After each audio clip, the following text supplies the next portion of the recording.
Now for today's Big Bite, all that talk about the Madison Theater recently and live performances, and the fact that comedian Josh Sneed of Cincy Shirts fame is my guest today. That all got me thinking about the state of live performances in this area and the venues that house them. The Madison Theater was a venue for comedy events along with all those concerts. When it comes to big concert venues, Cincinnati's top grossing spots are operated by MEMI. That is the Cincinnati Symphony. Those big top-grossing spots with huge ticket sales include Riverbend, PNC Pavilion, the Andrew J. Brady Music Center, also the Taft Theater, and as you can see there, the Farmer Music Center, which is under construction. Future of live entertainment, the Farmer Music Center, where music, innovation, and luxury collide.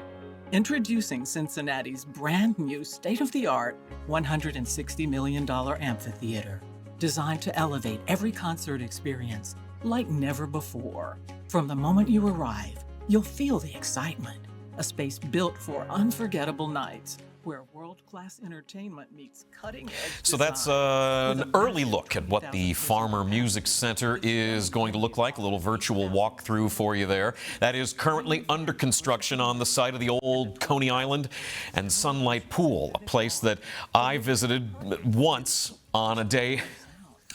On a day when it was so hot. How hot was it? Thank you. Thank you.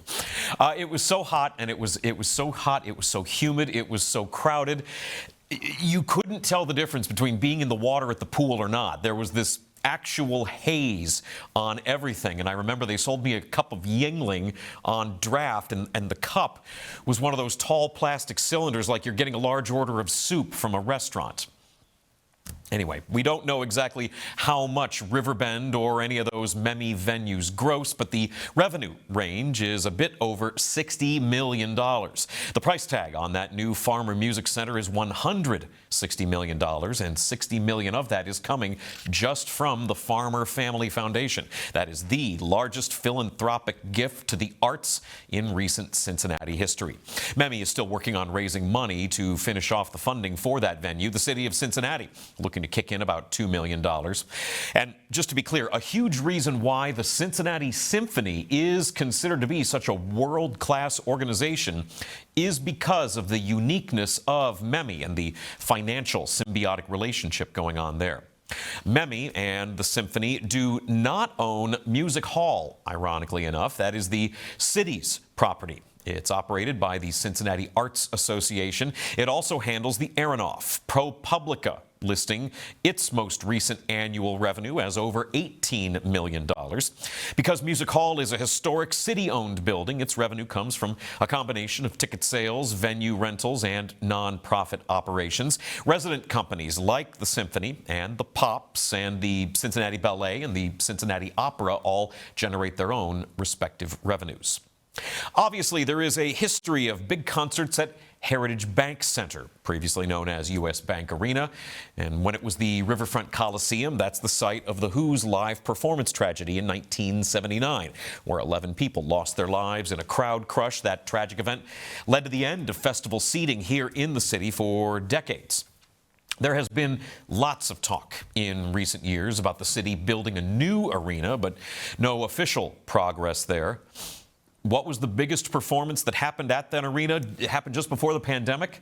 Friend of the show, Business Courier reporter Steve Watkins, reporting that Eric Church, a country act, sold out 2 nights in February of 2019, over 14,000 people per show, grossing ticket sales of over $3 million. One other bit of Heritage Bank Center trivia. Which show had the most acts there ever for a single event? That was Dancing with the Stars, 15 acts, all in one performance in 2009. In terms of other big venues in the area, there is Megacorp Pavilion, which I believe every act that performs there has to make a joke about it, and that joke is so cliche at this point that me making a joke about the joke is cliche. Megacorp is privately owned by Promo West, managed by AEG, and because it's private, annual revenue not made public there. Ticket prices vary.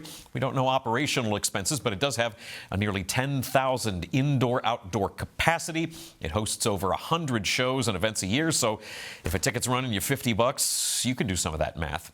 When it comes to smaller, well-known venues in town, you got to start with Bogart's. Bogart's on Shortvine, a historic 1,500 capacity concert hall owned and operated by Live Nation, making money off of ticket sales, private events, and of course concessions, with something like half a dozen bars that are available in that venue. I remember the promotion, in fact, Bogart's had. When they started selling those beers that filled up from the bottom, they had a big promotion on that. You fill it up from the bottom of the cup. That was a big deal. Bogart's has booked legendary artists over the years. James Brown and the Ramones played there. Pearl Jam, Red Hot Chili Peppers, Beastie Boys, The Strokes. I saw The Darkness there in 2016, and I will always remember someone tossing a Bengals cap on stage. And the lead singer, Justin Hawkins, put on the hat and said, "Cincinnati, the darkness supports you in all of your sports endeavors," before he climbed onto an amp and was like drug around in the crowd while they were singing "I Believe in a Thing Called Love." That was an epic performance. Bogart's also known for comedy performances. Billy Crystal has played there, Cheech and Chong. I saw Hannibal Buress there just a few years ago as well. The Cincinnati area also has a handful of comedy venues, arguably the biggest being the Funny Bone in Liberty Center, and Earthquake was just there. Come see your boy tonight. It's your boy Earthquake. I'm here in Liberty City, Ohio. Beautiful day. Beautiful day. 2 shows tonight, 2 tomorrow. Give me why I'm cheap. All the information at the bottom. Come see your boy. Yeah. Having an act able to walk around in the little city, like you saw him mention there, as an interesting way to promote the show. Funny Bone's an interesting spot business-wise. Liberty Center, a $350 million mixed-use development that was built in Butler County back in 2015. It's got retail, it's got bars and restaurants, places to live. Yesterday's Big Bite did a whole thing on malls and how the Kenwood Town Center is kind of a unicorn in that industry anymore. Though some more recent studies by Coresight say that mall store occupancy rates actually bounced back in 2022. Liberty Center is the Pokemon evolution of malls. Like Earthquake said, it's a city. The idea that people live there grants a more built-in customer base for those brick-and-mortar shops, trying to create community rather than just be a shopping destination. Liberty Center added to that portfolio last year with Liberty Flats Apartments. Liberty Center also announced a $76 million multifamily apartment project just last year, adding hundreds of units on the way. And you can also see Dave Attell there occasionally. There is no shortage of non-ticketed venues in the area, and everyone has their favorite. This is not going to be an exhaustive list. Ludlow Garage is a big one. It's where the Allman Brothers recorded a live album in 1970, multiple venues in Northside.